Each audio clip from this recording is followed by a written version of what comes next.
मैं हाथ बांधकर सलाम करता हुआ लंगर खाने की तरफ चला गया। होटल का आदमी घोड़ी लेकर चला गया। मैंने नल पर मुंह हाथ धोया और लंगर खाने में जाकर डांगरी से कहा, क्या हुआ ठाकुर, आज कैप्टन साहब का मिजाज क्यों गर्म है? डांगरी बोला, अरे जांगली, तुमको नहीं मालूम, उधर कैंप नंबर 2 के सारे जवान मर गए हैं और कोई कैदी भाग गया है। ये लो पूरी खाओ, तुम्हें इससे क्या। मैं लकड़ी के बेंच पर चाय का कटोरा सामने रखकर केले के पत्ते पर रखी पूरियां खाने लगा। मेरी आंखें बड़ी होशियारी से इर्द गिर्द के माहौल का जायजा ले रही थी। फौजी जवान इधर से उधर तेज तेज चलते नजर आ रहे थे। हर कोई घबराहट में था। एक जीप तेजी से पोस्ट से बाहर को दौड़ी। मैं ये टोह लगाना चाहता था कि डॉक्टर फरीदी अभी तक किले के नीचे ही है कि उसे किसी दूसरी जगह भेज दिया गया है। इतने में वो संतरी आ गया जिसने मुझे तहखाने की ड्यूटी बदलवाने के लिए कैप्टन साहब से सिफारिश करने को कहा था। ये शख्स मुझे असल बात बता सकता था। मैंने उसे चाय पीने की दावत दी तो वो बोला, अरे अहमदू, तुम कहाँ चले गए थे? मैंने कहा, ठाकुर क्या बताऊं, सुबह सुबह जंगल की तरफ गया था कि 2-4 तीतर मार कर लाऊंगा। ऐसा रास्ता भूला कि अगर चावड़ के पटेल के आदमी मेरी मदद न करते तो आदमखोर शेर मुझे हड़प कर गया था। वो भी चाय का जग लेकर मेरे पास ही आकर बैठ गया। मैंने जानबूझकर मौजू को छेड़ दिया और कहा, कैप्टन साहब का मिजाज अभी गर्म है, कल उनसे तुम्हारी सिफारिश करूंगा। संतरी ने तशवीश की नजरों से मेरी तरफ देखा और कहा, क्या तुम्हें अभी तक नहीं पता चला? कैंप नंबर 2 के जवान सांप के डसने से मर गए हैं। एक को गोली भी लगी है। अरे वहां से कैदी मेम को दुश्मन के आदमियों ने अगवा कर लिया है और भाई अब नीचे तहखाने में कोई नहीं है। ड्यूटी का सवाल ही पैदा नहीं होता। मैंने अनजान बनते हुए पूछा, क्या वो बुढ़ा कैदी वहां नहीं? वो बोला, अरे उसे तो अभी 1 घंटा पहले हेडक्वार्टर की गार्ड आकर ले गए हैं। अच्छा हुआ यार, हमारी जान भी छूटी। तहखाने की सीलन में ड्यूटी देते देते मेरी टांगों में दर्द रहने लगा था। मुझे इसी रद्द अमल की तवक्को थी। नौरीन के फरार के बाद डॉक्टर फरीदी का वहां से निकाल लिया जाना एक कुदरती बात थी। सवाल ये था कि अगर उसे हेडक्वार्टर की गार्ड अपने साथ ले गई है तो क्या उसे हेडक्वार्टर के लॉकअप में रखा जाएगा? हेडक्वार्टर अहमदाबाद के मज़ाफात में था। बहरहाल अब मेरा भी वहां से फरार होने का वक्त आ गया था। मैंने तैयारी शुरू कर दी। दूसरे ही रोज कैप्टन सिंह को वहां से बदल दिया गया और उसकी जगह एक बंगाली कैप्टन मिस्टर गुप्ता आ गया। फुल वर्दी में वो अपनी जीप से बाहर निकला। सुनहरी फ्रेम वाली ऐनक के पीछे से उसकी आंखें मुर्दा नजर आ रही थी। इन आंखों में मुझे इंतहा दर्जे की संदिली छुपी हुई दिखाई दी। उसने एक गहरी नजर से इर्द गिर्द का जायजा लिया। जवान अटेंशन खड़े थे। मैं भी एक तरफ हाथ बांधे खड़ा था। वो आहिस्ता से अपने सर को हिलाता कमांड ऑफिस में दाखिल हो गया। मेरा टारगेट अब सौराष्ट्र में ही दरियाए घाट तक के पार अमरेली का चौका ढाबा था, जिससे आगे निरोला की वादी में पश्चिम की जानिब पहाड़ी के दामन में सीधा डाकू की कमिंगगाह थी और जहां मेरे मिशन की एक अहम तरीन शख्सियत नौरीन बाहिफाजत मौजूद थी। मैं दोपहर के खाने तक ऑफिस के इर्द गिर्द मुख्तलिफ कामों में मसरूफ रहा। मैंने अब यहाँ से बहुत जल्द निकल जाने का प्रोग्राम बना लिया था, क्योंकि यहाँ अब मेरे लिए खतरा ही था। नया कप्तान आया था जो किसी भी वक्त मुझे बुलाकर पूछगिछ कर सकता था, क्योंकि मैं इन सारे फौजियों में गैर फौजी और बाहर का आदमी था। यहाँ से निकलने से पहले अमरेली के बारे में मालूमात हासिल करना जरूरी था, क्योंकि मैंने अमरेली का नाम तो बहुत सुन रखा था, मगर मैं उस तरफ कभी नहीं गया था। दोपहर का खाना खाने में लंगर में गया तो वहां फिर अपने तहखाने वाले संतरी से मुलाकात हो गई। न जाने क्यों मैंने उसके सामने अमरेली का नाम लेना मुनासिब न समझा। ये मेरी एक कमांडो जासूस की दूरंदेशी थी जिसने मुझे ऐन वक्त पर रोक दिया, क्योंकि अगर मैं यहाँ से रफू चक्कर हो जाता हूँ और कैप्टन गुप्ता को किसी तरह इल्म हो जाता है कि पाकिस्तानी लड़की नौरीन के फरार और इंडियन फौजियों की हलाकत की साजिश में मेरा भी हाथ है, तो संतरी उसे बता देगा कि मैं उससे अमरेली के बारे में पूछ रहा था। और जाहिर है फिर फौज के लिए वहाँ मिनटों में पहुंच जाना कोई मुश्किल बात नहीं थी। मैंने ये काम लाखन डाकिये से लेने का फैसला किया। चुनासी अपनी ड्यूटी खत्म करने के बाद मैंने साइकिल पकड़ी और रखेलपुर कस्बे की तरफ चल पड़ा। लाखन अपने मकान के सहन में चारपाई पर बैठा रोटी खा रहा था। मुझे देखकर बड़ा खुश हुआ। मैंने कहा, आज तुमसे मिलने को बहुत जी चाह रहा था बाबू। लाखन बोला, आओ बैठो रोटी खाओ। रोटी हमने मिलकर खाई। उसके बाद बीड़ियां सुलगाकर बैठकर बातें करने लगे। बातों बातों में मैंने उससे अमरावती के शहर का जिक्र किया कि वहाँ मेरे एक रिश्ते में खालू का पता चला है। जी चाहता है कि कभी उधर का चक्कर लगाऊं। लाखन बोला, अरे तू छुट्टी लेकर क्यों नहीं चले जाते? अपने रिश्तेदारों से मिलते रहना चाहिए। रिश्तेदार आखिर अपने ही होते हैं। मैंने कहा, दादा ये अमरावती जहाँ से कितनी दूर होगा? वो बोला, तुम्हें अहमदाबाद से ट्रेन पकड़नी होगी। तुम ढांड के रेलवे स्टेशन पर उतर जाना, वहां से तुम्हें बस मिल जाएगी। आगे बोलारिया का कस्बा आता है। यहाँ से एक रास्ता तो अमरेली को जाता है और दूसरा अमरावती को। सुबह को चलोगे तो शाम को वहां पहुंच जाओगे। मैंने सारा नक्शा जहन में बिठा लिया। वो बोला, अमरावती शहर जितना कस्बा हो गया है। रेलवे लाइन बन रही है उधर, अगले साल तैयार हो जाएगी। रेलवे स्टेशन भी बन रहा है, फिर रास्ता छोटा हो जाएगा। ढांड से सीधी रेल जाया करेगी। मैंने उठते हुए कहा, अच्छा दादा अब मैं चलता हूँ, शाम हो रही है। फिरोज भाई के बारे में उसने सिर्फ इतना बताया कि वो अभी तक पुलिस वालों की हिरासत में है। मैं चुपके से इजाजत लेकर वहां से साइकिल पर सवार होकर निकल आया। शाम का अंधेरा फैलने से पहले पहले मैं वापस कमांड पोस्ट पर पहुंच गया। मैंने झोंपड़े में जाकर रुपयों का जायजा लिया। मेरे पास 500 रुपए थे। ये रुपए मेरे सफर के अखराजात से बहुत ज्यादा थे। मेरा प्रोग्राम ये था कि मैं सुबह मुंह अंधेरे यहाँ से चल दूंगा, रखेलपुर से बस पकड़ूंगा जो मुझे अहमदाबाद पहुंचा देगी, और फिर अहमदाबाद में अपने मैकेनिक एजेंट से मिले बगैर ढांड की तरफ निकल जाऊंगा। अपने एजेंट से मिलकर वक्त जाया करने की जरूरत नहीं थी। आखिर मुझे नौरीन को लेकर वापस उसी के पास ही आना था। मेरे मंसूबे में यह भी शामिल था कि कैप्टन गुप्ता से ये कहकर एक दिन की छुट्टी ले लूंगा कि रखेलपुर अपने एक बीमार दोस्त की अयादत के लिए जा रहा हूं, ताकि मेरे अचानक गायब हो जाने से उसे शक न पड़े।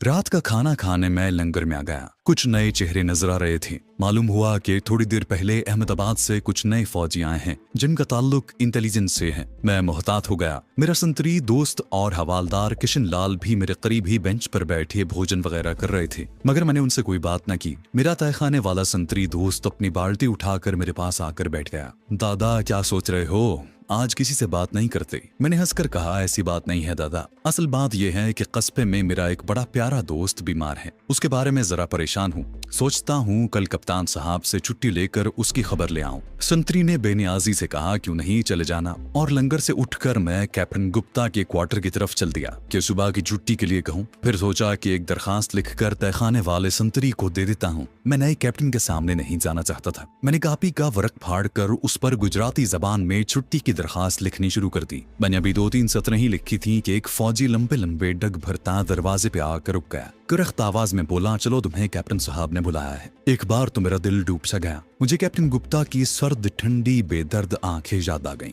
मैं भाग नहीं सकता था। कॉपी बंद करके उठा और संतरी के साथ कैप्टन गुप्ता के क्वार्टर की तरफ चल पड़ा। कैप्टन गुप्ता अपने कमरे में सोफे पर स्लीपिंग गाउन पहने बैठा था और उसके दोनों हाथ जेबों में थे। हवालदार मुझे लेकर कमरे में आया तो कैप्टन गुप्ता ने उसे इशारे से बाहर जाने को कहा। हवालदार सैल्यूट करके चला गया। उस बंगाली कैप्टन के चेहरे पर कुछ ऐसे मशकूक किस्म के तासुरात थे कि मेरा माथा ठनका के दाल में कुछ काला है। बहरहाल मैंने अपने चेहरे से कुछ जाहिर न होने दिया और सलाम करके अदब से एक तरफ खड़ा हो गया। कैप्टन गुप्ता ने एक पल के लिए अपनी छोटी छोटी सर्द आंखें मेरे चेहरे पर गाड़ दी। उसकी निगाहों की बेजान ठंडक मुझे अपने जिस्म के रगोपह में उतरती हुई महसूस हुई। मैंने मिस्कीन सूरत बनाकर कहा, सर आपने मुझे याद किया है। बंगाली कैप्टन बदस्तूर मुझे घूरता रहा। फिर उसने मुझे सोफे पर बैठने का इशारा किया और मैं एक अदना मुलाजिम की तरह सोफे के कोने पर सिमट कर बैठ गया। अब कैप्टन गुप्ता हिंदी में बोला, तुम गुजराती मुसलमान हो? मैंने कहा, जी हाँ साहब, सूरत में पैदा हुआ था। मेरे माँ बाप बचपन में ही मर गए थे और मैं। कैप्टन गुप्ता ने मेरी बात काट दी।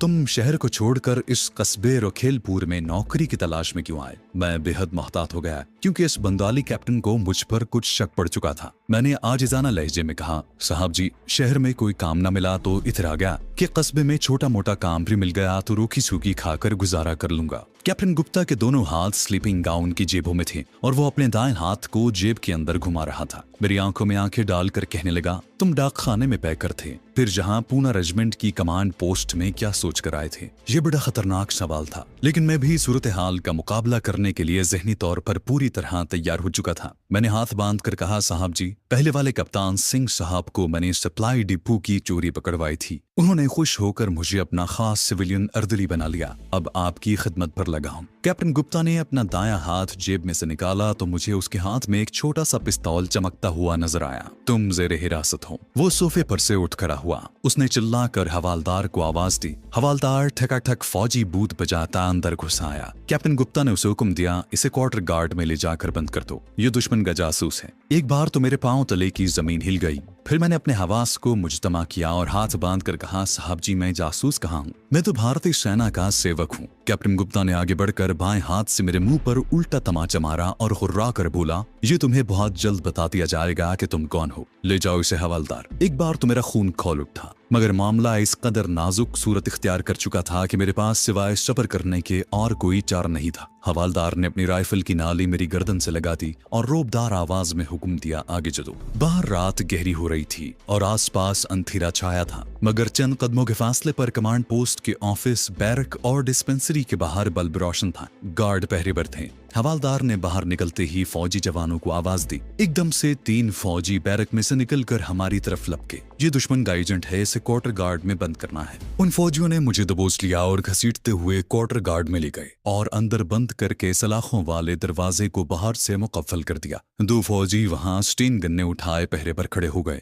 थोड़े से वक्त में सब कुछ उलट पलट हो गया था। कहाँ मैं पॉप हटने की लारी से अहमदाबाद फरार होने का मंसूबा बना रहा था और कहाँ अब फौजी क्वार्टर गार्ड में एक दुश्मन जासूस की हैसियत से बंद था। ये कोई मामूली बात नहीं थी। सिविलियन जेल से फरार हुआ जा सकता था, लेकिन फौजी क्वार्टर गार्ड से भागना बज़ाहिर नामुमकिन था। मुझे सबसे ज्यादा खतरा इस बात का था कि अगर किसी वजह से मेरी पुरानी हिस्ट्री खुल गई तो मुझे फौरन शूट कर दिया जाएगा। मैं क्वार्टर गार्ड के फर्श पर एक कोने में जाकर बैठ गया। उस वक्त मेरा जहन बहुत परेशान था। मैं अपने आप को कोस रहा था कि क्यों ना शाम होते ही वहां से निकल गया। अब पछताने से कुछ हासिल नहीं था। अगरचे मुझे इस बात का इत्मीनान था कि पाकिस्तानी साइंसदान डॉक्टर फरीदी की बेटी नौरीन भारतीय फौज के चुंगल से निकल चुकी है और जहां से दूर निरोला की पहाड़ियों में मेरी मोहसिन और बकौल उसके मेरी पत्नी सिद्धा डाकू की हिफाजत में है। इसके बावजूद अभी डॉक्टर फरीदी इन लोगों की कैद ही में था और जैसा कि मुझे पता चला था कि उसे अहमदाबाद के फौजी हेडक्वार्टर पहुंचा दिया गया था। इलावाजी मुझ पर मिलिट्री पूछगिछ की नाकाबिल बर्दाश्त अजियतों का एक लामुतनाही सिलसिला नाजिल होने वाला था।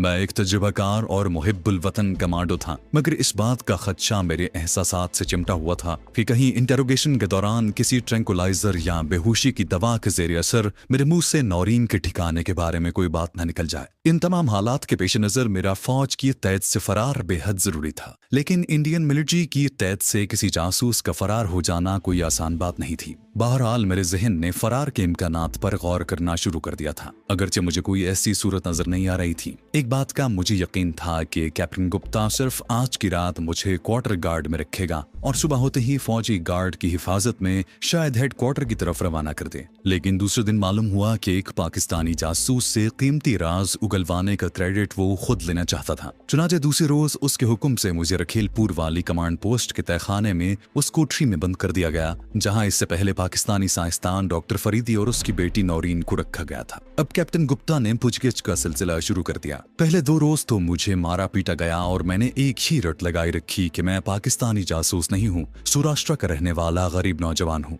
मगर कैप्टन गुप्ता के हुक्म से 2 फौजी मुझे छत से उल्टा लटका कर घूंसों से मेरी पिटाई करते। रात को मुझे छत के रस्से से उतार कर फर्श पर लिटा दिया गया। एक मरहट्टा फौजी ने मेरी गर्दन पर अपना भारी बूट रख कर दबाना शुरू कर दिया और दूसरा फौजी मेरे जिस्म के नाजुक हिस्सों पर जलता हुआ सिगरेट लगाने लगा। मेरी चीखें निकल गईं। बंगाली कैप्टन ने मेरी पस्तियों में जोर से ठोकर मारकर कहा, पाकिस्तानी मफरूर लड़की कहाँ है? अब भी बता दो, मैं तुम्हारी माफी का जिम्मा लेता हूँ। तुम्हें हम खुद पाकिस्तान का बॉर्डर क्रॉस करवा देंगे। मैंने कराहते हुए कहा, साहब जी मैं बेकसूर हूँ, मैं तो आपका सेवक हूँ, जासूस नहीं हूँ। यह सुनते ही एक बार फिर मुझ पर लातों और घूसों की बारिश शुरू हो गई। सारी रात मीम बेहोशी की हालत में पड़ा रहा। दूसरे रोज मुझे अजियत का निशाना नहीं बनाया गया था। तीसरे दिन फिर बंगाली कैप्टन मेरे सर पर मौजूद था। यूं ही 2 हफ्ते गुजर गए। मेरे जिस्म को धुनक कर रख दिया गया था। एक आंख सूज गई थी। दिन में एक बार मुझे खाने को एक सूखी रोटी और पानी की तरह पतली दाल दी जाती थी। मैंने इंतहाई अजियत सहकर भी अपनी जबान न खोली। तीसरा हफ्ता जा रहा था।